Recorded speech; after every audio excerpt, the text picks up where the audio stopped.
Nuestro grupo está conformado por Cristian Herrera, Carls Dufis y Diana Monterrosa y les vamos a hablar sobre efecto samba y efecto tequila. Fue una crisis económica iniciada en México en 1994 de repercusiones mundiales. Fue provocada por la falta de reservas internacionales, causando la devaluación del peso mexicano durante los primeros días de la presidencia de Ernesto Zedillo. A unas semanas del inicio del proceso de devaluación de la moneda mexicana, el entonces presidente de los Estados Unidos, Bill Clinton, solicitó al Congreso de su país la autorización de una línea de crédito por $20,000 millones para el gobierno mexicano, a efectos que le permitieron garantizar a sus acreedores el cumplimiento cabal de sus compromisos financieros denominados en dólares. En el contexto internacional, las consecuencias económicas de esta crisis se denominaron efecto tequila. En México también se le conoce como error de diciembre. Una frase acuñada por el expresidente mexicano Carlos Salinas de Gortari para atribuir la crisis a las presuntas malas decisiones de la administración entrante de Ernesto Zedillo Ponce de León y no a la política económica de su sexenio.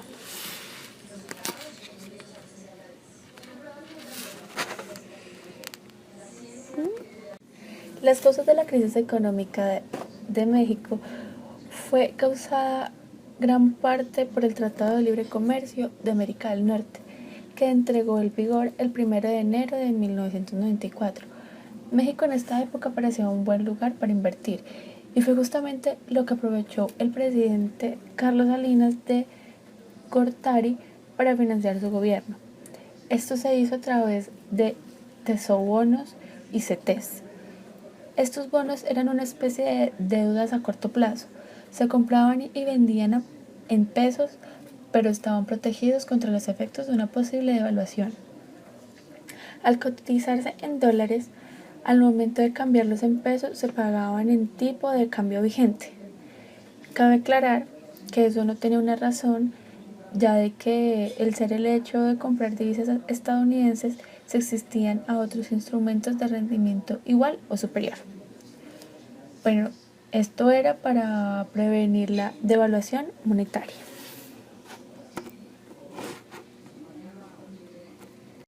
Durante la administración del presidente Carlos Salinas de Gortari, entre 1988 y 1994, quien incrementó el gasto fiscal a niveles históricos antes de terminar su mandato, mientras el presidente mexicano se sobrevaluaba. El déficit elevado pudo reducir el flujo de intervenciones y la generación de puestos de trabajo, motivo por el cual se decidió alentar las invenciones privadas en lugar de mantener la actividad estatal sin el adecuado control. Esta administración privatizó la banca nacional. Los fondos provenientes de estas ventas y de las otras compañías del gobierno se intervinieron en la infraestructura necesaria para incrementar la productividad del país y alentar las inversiones que generaron nuevos puestos de trabajo con el Tratado de Libre Comercio de América del Norte con Estados Unidos y Canadá.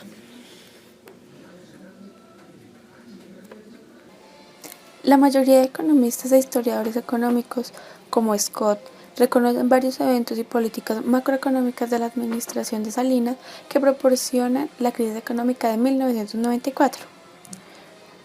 Primero, 1994 fue el último año del sexenio de Salinas, quien, siguiendo la tradición del PRI en cada año de elecciones, inició un increíble alto gasto gubernamental en obras públicas, lo cual se tradujo en un déficit histórico.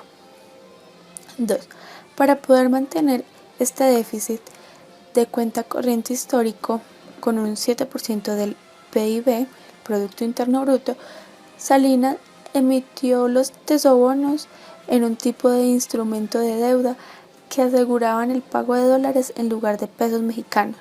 El decreto de los tesobonos se publicó en el Diario Oficial el 27 de junio de 1989. En este mismo año se realiza la primera emisión por un monto de $10 millones, con un plazo de 182 días y una tasa nominal al vencimiento de 34.5% anual. 3. México experimentó común en esos días prácticas bancarias no reguladas que permitieron la obtención de créditos en exceso que luego fueron de difícil recuperación. Algunos miembros de la familia de Salinas, como su hermano Raúl, fueron encarcelados y fueron acusados de transacciones ilícitas. 4. El candidato presidencial del Partido Revolucionario Industrial, favorito para las elecciones, Luis Donaldo Colosio, fue asesinado el 23 de marzo de este año. Esto provocó que el saldo de los tesobonos se situara en 7.049 millones de pesos. Esto fue un incremento del 83% respecto al año de diciembre. Y unos meses después, José Francisco Ruiz Massieu, secretario general del PRI, quien también fue asesinado el 28 de septiembre.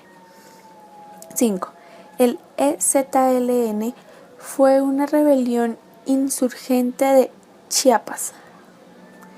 Le declaró la guerra al gobierno el 1 de enero. Aunque el conflicto armado terminó 2 semanas después, las inconformidades y peticiones de los insurgentes eran causa de la preocupación, especialmente para los inversionistas.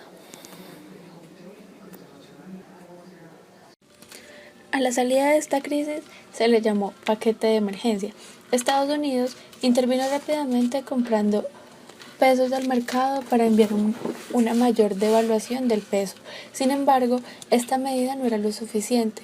El presidente estadounidense Bill Clinton solicitó al Congreso enviar un paquete de rescate.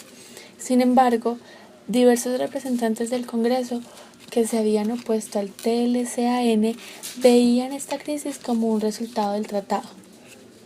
El Congreso votó en contra de la aprobación de fondos de rescate, pero algunas personas dentro del Tesoro estadounidense encontraron una vía legal para enviar el rescate por medio del Fondo de Estabilización de Divisas, lo cual no requería la aprobación del Congreso de los Estados Unidos. Así enviaron de los Estados Unidos $20.000 millones, a los cuales se les añadieron casi $30.000 millones más, $17.000 millones del Fondo Monetario Internacional, $10.000 millones del Bank of International Settlement, $1.000 millones del Banco de Canadá en forma de swaps de corto término y $1.000 millones más provenientes de diversos países latinoamericanos, entre ellas Argentina y Brasil, cuyas economías eran severamente afectadas por los efectos de la crisis mexicana. El dólar se estabilizó a un precio de 6 pesos y por los siguientes 2 años, antes de ser afectado por la crisis financiera asiática de 1998, se mantuvo entre 7 y 7.7 pesos. Todo esto tuvo cambios en la política. Comprometido para cumplir las obligaciones del Tratado de Libre Comercio de América del Norte, el gobierno mexicano no recurrió a las prácticas tradicionales de los países latinoamericanos en tiempos de crisis, como el control de capitales que podía haber prolongado la crisis. Tal fue el caso con las crisis sudamericanas del 2001 y del 2002, sino que introdujo controles estrictos en la política fiscal, continuó con su política de libre comercio y libre flotación. El crecimiento establecido de las exportaciones amortiguó la recesión en menos de 10 meses. La tasa de crecimiento mensual del PIB ya era positiva. Para la economía de 1996, la economía ya estaba creciendo, llegando a un máximo del 7% en 1999. Y en 1997, México pagó por adelantado todos los préstamos de Estados Unidos. Las altas tasas de interés de devaluación llegaron a un 100%, provocando que muchas familias no pudieran pagar sus préstamos e hipotecas financiadas por sus ingresos regulares, perdiendo sus propiedades, mientras el gobierno federal realizaba un rescate financiero a los bancos mexicanos conocidos por Fobaproa. Estas medidas de sinceramiento de la economía no fueron acompañados por un proceso de revaluación de la deuda de morosos, lo cual podría haber salvado la ruina de miles de personas, y el rescate financiero se sigue pagando actualmente. La pobreza no se reduce y los programas sociales se pueden ejecutar libremente gracias a un aviso legal que dicta este programa es de apoyo social y no tiene ningún fin partidista. Por el aparente incremento de los ingresos producto de la política económica basado en el crédito de bajo monto que se ofrece en la población general. La crisis económica en la que vive el sistema financiero internacional comenzó entre los países asiáticos, aquellos conocidos hasta hace poco como tigres asiáticos. Estos países hoy sufren de una economía muy deprimida causada por la avalancha de problemas que cayeron sobre conocidas tales como desempleo creciente, pérdida de renta nacional, reducción violenta de su PIB, salida extraordinaria de capitales, reducción en sus aparatos productivos, caída en la demanda, etc. La crisis de Asia que invadió casi todos los países de este continente incluyó Japón. Ante un ejemplo de crecimiento y de prosperidad económica, contaminó Rusia. Una vez más, se repitieron los mismos problemas que en las naciones emergentes asiáticas, pero aún Rusia declaró la quiebra total, simplemente no cumplió con sus compromisos financieros internos y externos. La crisis económica de Rusia se le conoció como efecto Boca. Cruzó tierra y mar para contaminar Brasil, el país con el mayor mercado y más grande industria de Latinoamérica. Existen diferencias entre Brasil, Tailandia, Corea y Rusia.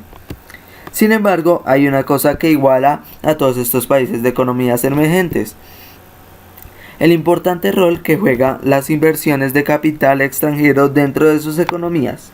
Son economías dependientes de las ideas de los inversores extranjeros a un nivel que, por ser extremadamente grandes, es también extremadamente peligroso.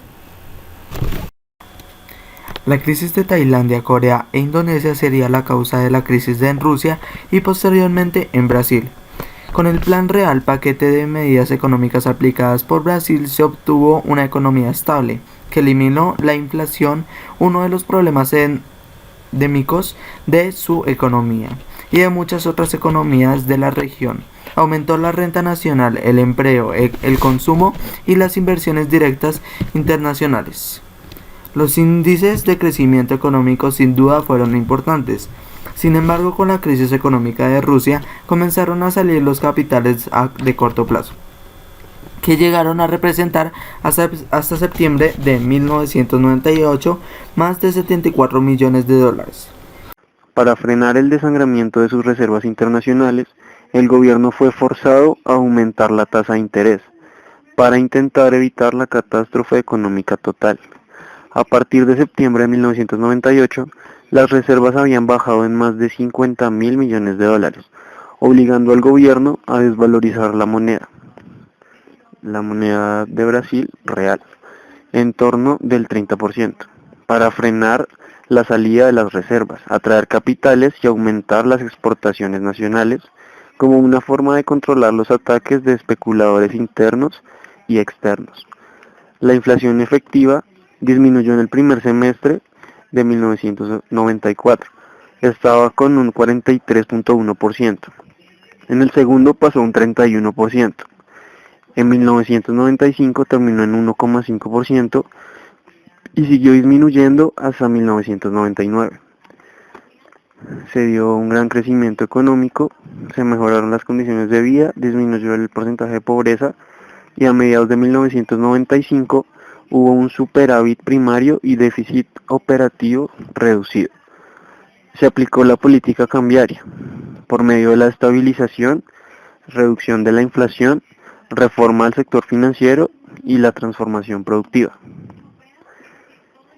En cuanto al estado actual del país, para 2002, en términos de política económica, con la continuación de medidas de ajuste fiscal, se produjo un incremento del 3,7% en el Producto Interno Bruto del país, pasando por una situación bastante diferente e indicativa de reacción económica.